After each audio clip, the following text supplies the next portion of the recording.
I believe I told you guys about that one time that I worked in construction.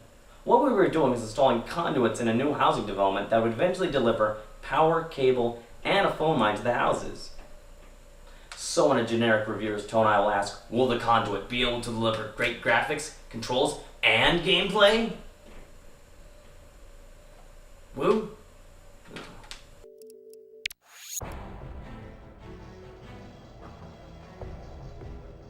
Oh, come on, just get to it! There we go. You play as Michael Ford, or in my case, Raven. You are, doing stuff with things and you shoot guns.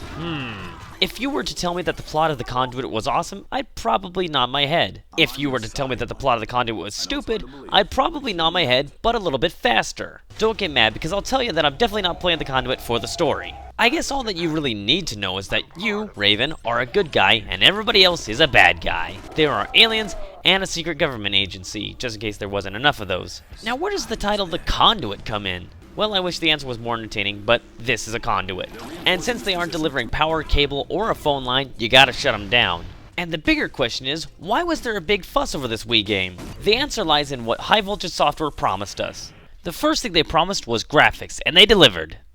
Somewhat. The guns have really nice and shiny effects, and I really like the look and feel of the enemies. It really is the best that we've seen on the Wii so far. The environments aren't quite there, but I believe that is because the Conduit is trying for an old school feel. Back before consoles could render huge environments and when the draw distance was only about 3 feet in front of your face, we had shooters that really only consisted of going through a series of doors and shooting the guys behind it, and I like that.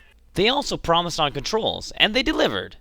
Somewhat. It is truly a unique situation if somebody on a forum were to say that the controls were bad. It would be a proper response to say, it's your own damn fault. Nearly every aspect of the controls is customizable. How customizable? Well, you can even screw things up. It feels weird that I'm even just covering this stuff on a console with built-in pointer functionality. EA was able to spit out 2 games where the controls were just fine, but something built for the Wii ground up can totally miss the point. Hey, I think that was a pun. You have the ability to lock on your enemies, and I'd advise you to use that whenever you can, because without it, the controls are a bit wobbly. It's like watching a fat person walk down stairs. Spend too much time looking at it, you're probably gonna get motion sick. Gameplay is something that they never promised on delivering, and it shows. Somewhat. Raven is taking orders from one guy and then takes orders from another guy, and the entire time is bombing around Washington, D.C. in familiar locales, and for that, High Voltage Software deserves some points for originality. The shooting functions quite well, so what more could you ask for? The problem is rooted in infinitely spawning enemies. The gun magazines are too small and it takes too long to reload, and since you never really get to keep the guns that you want, I found it most effective to just be playing Super Punch-Out Trust Edition. A game that never really lets up on enemies sounds great, but the fun of plowing through enemies comes from the ability to plow through enemies. This is why Left 4 Dead never worked for me. Whenever a zombie so much as touched you, your feet are stapled to the floor. It's like the game is saying, an unlimited number of enemies can come from these conduits. Oh, you took out all the conduits? Don't worry, they'll just spawn from egg sacs. Oh, you took out all the egg sacs? Don't worry, they'll just come from vents, something that you can't take out. Oh, you're in a room without any vents? Don't worry, we'll just send in 10 guys wearing the suits from Crysis with perfect aim, regenerating health, overpowered weapons, whom, by the way, all sound like Dawn nuts, and in the odd chance that you do kill one of them, they'll explode in your face just to seal the deal.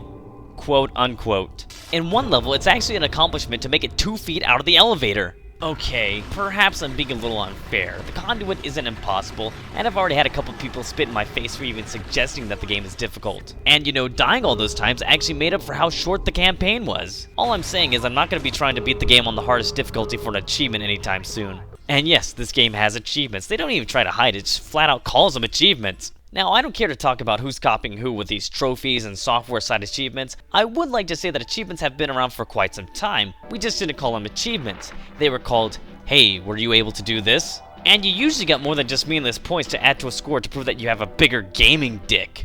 The thought of multiplayer was actually pretty enticing to me because I already resigned to the idea that I was going to suck at it no matter what before I even started playing. Perhaps I could resign to the idea that my videos aren't all that great and I could start having some fun with this stuff. And perhaps I could quit playing video games for the entertainment or the internet and move on to a hobby that's much less expensive. Anyway, as with any other Nintendo game, the main focus of playing the online multiplayer won't be to critique it, but rather to see if it actually works. Your best chance of starting a game is worldwide free-for-all. That's the only way I could play a game. And once I got into one, things were kind of iffy. Like here, I'm shooting Roxy Girl about 16 times in the face and only registers as a kill after I die and then come back. But this next one is golden.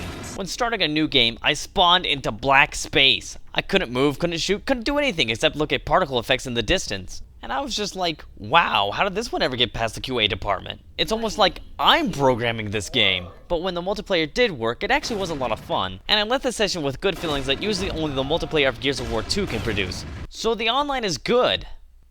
I guess. After looking at all the options, I noticed that you could use WeSpeak for online team chatting. WeSpeak? I got one of those.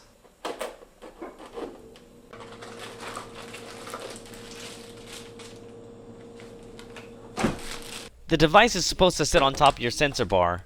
Don't worry, it's not that hard. And does it work well? I don't know, I never encountered anybody else with WeSpeak. And this is the first of what will probably become many utterly useless attempts to communicate vital information to you, but here goes. No! I do not have time to talk to you on WeSpeak! Besides, I've already unplugged it from my Wii and I'm trying it on different devices. The Conduit is cool.